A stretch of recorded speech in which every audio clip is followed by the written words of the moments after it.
Hello বন্ধুরা, শুভ সকাল। পায়েল লাইফস্টাইলের আমি পায়েল। তো আজকে আরও একটা নতুন ব্লগের সাথে তোমাদের সকলকে জানাই অনেক অনেক ওয়েলকাম। তো বন্ধুরা, এত গরমের মধ্যে তোমরা সকলে কেমন আছো অবশ্যই জানিও। আমরা খুব একটা ভালো নেই, মানে এই চলে যাচ্ছে। তো কালকে রাত্রিতে এত পরিমাণে কারেন্ট গেছে যে হিসাব রাখা হয়নি কতবার কারেন্ট গেছে। আর সকালে দেখো একবারে কারেন্ট যাওয়াতে আমার দুই শোনো সাথে সাথে উঠে গেছে, মানে প্রচণ্ড জ্বালাচ্ছে। ওরা কষ্ট পাচ্ছে গরমে অবশ্য। তো চোখে থেকে তো ঘুম যাচ্ছেই না, মানে যেহেতু কাঁচা ঘুমে উঠেছে। তো খাইয়ে তারপরে ও দিদুনের কাছে আমি বলছি তোরা শুয়ে থাক, আমি কাজ করি, কারণ আমাকে তো রান্না করতে হবে, সকালে ব্রেকফাস্ট করতে হবে।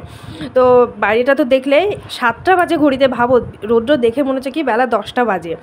কী আর করবো বলো বন্ধুরা, তো আমাদের তো ছুটি নেই, তো চলে এলাম রান্নাঘরে।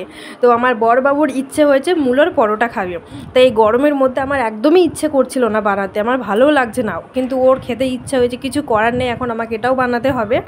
তো বানাতে শুরু করে দিয়েছি। তো মূলোর পুরটা আমি তৈরি করে নিচ্ছি। আর এর মধ্যে দেখো কাঁচা লঙ্কা, লবণ আর হলুদ আর একটু লঙ্কার গুঁড়ো দিয়ে নিয়েছি। তো পুরটা তৈরি হচ্ছে, এদিকে আমি আটাটাও মেখে নেব।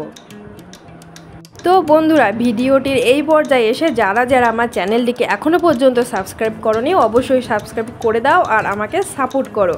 আর আমার কাছ থেকে অবশ্যই তোমরা সাপোর্ট পাবে।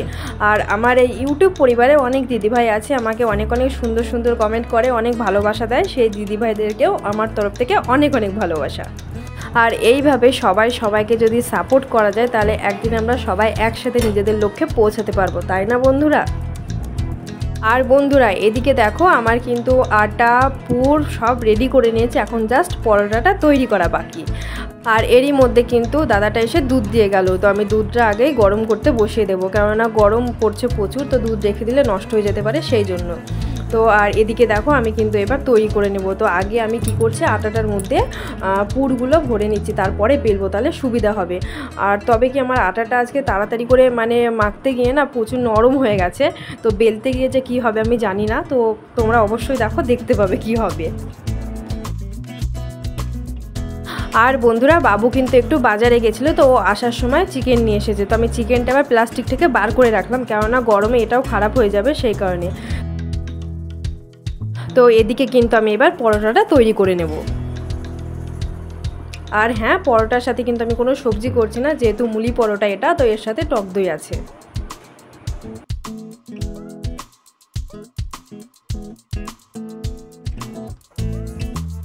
বন্ধুরা, এদিকে দেখো মানে পরোটার আটাটা মাখার সময় ওই যে বললাম নরম হয়ে গেছে, তো বেলার সময় একটু ফেটে গেছে সাইডগুলো।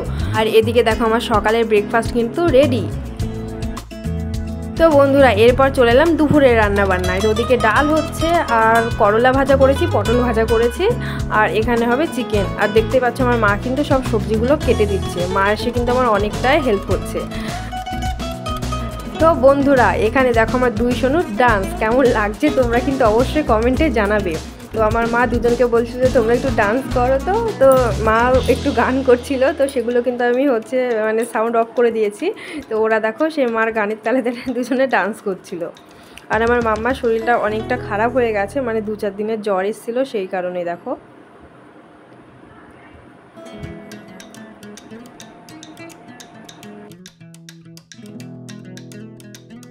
আর এদিকে কিন্তু বাবু আজকে চিকেনটা রান্না করে নিচ্ছে। তো আজকে না, ও কিন্তু মাঝে মধ্যেই করে, আমি ভুল বললাম।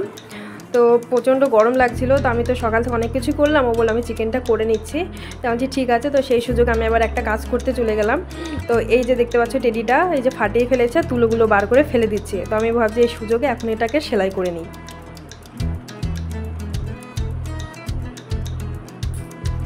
আর এখানে সেলাই করতে করতে মার সাথে বক বক করছিলাম। আর দেখো আমার কিন্তু সেলাই করা হয়ে গেছে।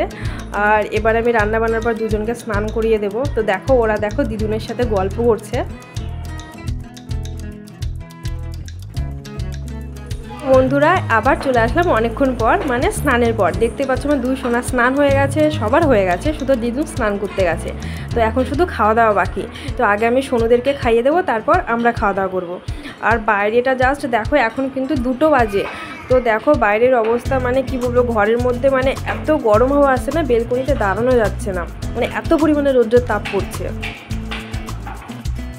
তো বন্ধুরা তোমরা শুধু চিকেনের কালারটা দেখো, খুব সুন্দর এসেছে। আর তোমরা তো দেখেছো দুপুরে রান্না বানিয়ে যে ডাল, আর অন্য কিছু আর দেখালাম না। তো এরপরে চলে আসলাম সোনাদেরকে খাবারে, মানে যে খিচুড়ি। তো খিচুড়িটা কিন্তু প্রচণ্ড গরম, মানে ফুটছিল। আমি শুধু মানে প্রেশারের সিটিটা বার করে খাওয়াচ্ছি, কেননা সকালে তোরা ঘুমোয়নি, রাত্রেও ঠিক মতো ঘুমোয়নি। তো আজকে তাড়াতাড়ি ঘুমিয়ে পড়বে মনে হচ্ছে। তোর পাপা বলছে আগে খাইয়ে দাও। তো আমি বড় থালটাতে খিচুড়িটা নিয়ে ফ্যানের নিচে রাখবো যাতে ঠান্ডা হয়ে যায়, নাহলে ওরা আবার ঘুমিয়ে পড়লে আমি খাওয়াতে পারবো না। তো ওদেরকে এখন খাইয়ে দেবো। আর এই দেখো আমার সোনুকে দেখো, এই ট্যাপের মধ্যে দেখো আঙুল করে জল বার করবে, মানে এতটা মানে কি বলবো পাকা হয়েছে না। আবার আমি ধমক দিলে দেখো আমাকে ধমক দিচ্ছে। তো বন্ধুরা দেখো চলে এলাম স্নান করে, খাওয়া দাওয়া করে। আর এই দেখো তুমি সোনু আর মা বসে আছে। আর এত গরম কি বলবো, চুলগুলো ছেড়ে যেন আরও গরম লাগছে। আর এই যে দেখো ওদিকে গাড়ি এসছে মনে হয়, তো ওরা দেখছে। তো ওরা দুজনে কখন ঘুমাবে সেই অপেক্ষায় আছি। ওরা ঘুমোলে আমি আবার ব্লগ এডিট করব। আর মাম্মার জ্বর কমেছে, তো ওর পাপাই অ্যান্টিবায়োটিক নিয়ে এসছে, তো সেটা খেয়ে একটু কমেছে। তো মাম্মা টাটা করে দাও। আচ্ছা টাটা। তো বন্ধুরা ব্লগটার এইখানে এন্ড করবো, আজকে আর কন্টিনিউ করবো না, কেননা গরমের ভালো লাগছে না, অতিরিক্ত গরম লাগছে। আর এরাও ঘুমোচ্ছে না, খুব জ্বালাচ্ছে। তো ঠিক আছে, তোমরা ভালো থেকো আর প্লিজ সাপোর্ট করো। আর আজকে ব্লগটা আমি এখানে এন্ড করছি। তো ততক্ষণ তোমরা ভালো থেকো, সুস্থ থেকো। আর তোমার সাথে দেখা হবে নেক্সট অন্য কোনো ব্লগে। তো চলো।